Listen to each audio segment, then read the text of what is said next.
khususnya bagi bayi hingga balita.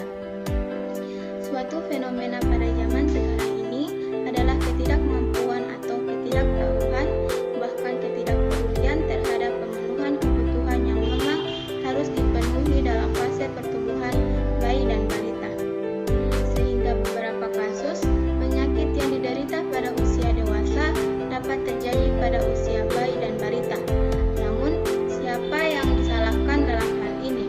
Kesalahan pemikiran dan penanganan dapat berpengaruh.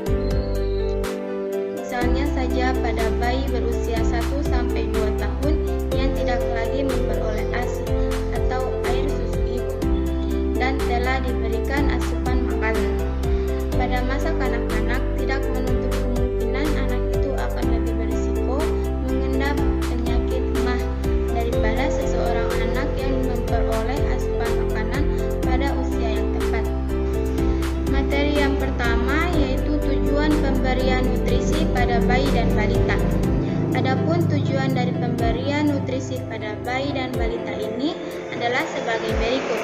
Yang pertama, mencapai berat badan normal dan mempertahankannya. Yang kedua, mempertahankan status gizi dalam keadaan baik.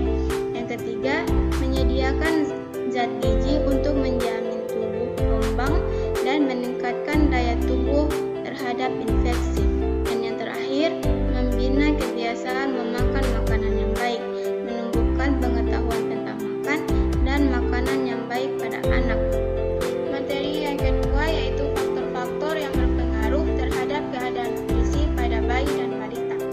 Itu terdiri dari faktor langsung dan faktor tidak langsung. Faktor langsung yaitu terdiri dari konsumsi pangan dan juga infeksi konsumsi pangan.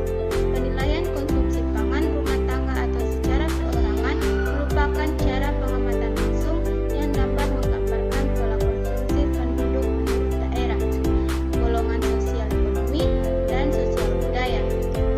Yang kedua yaitu infeksi. Penyakit infeksi dan keadaan gizi anak merupakan dua hal yang saling mempengaruhi. Dengan infeksi, nafsu makan anak mulai menurun dan mengurangi konsumsi makanannya, sehingga berakibat berkurangnya zat gizi ke dalam tubuh anak. Faktor yang kedua yaitu faktor tidak langsung. Faktor tidak langsung terdiri dari pengetahuan gizi, tingkat pendapatan, dan besar keluarga. Pengetahuan gizi. Pengetahuan tentang gizi adalah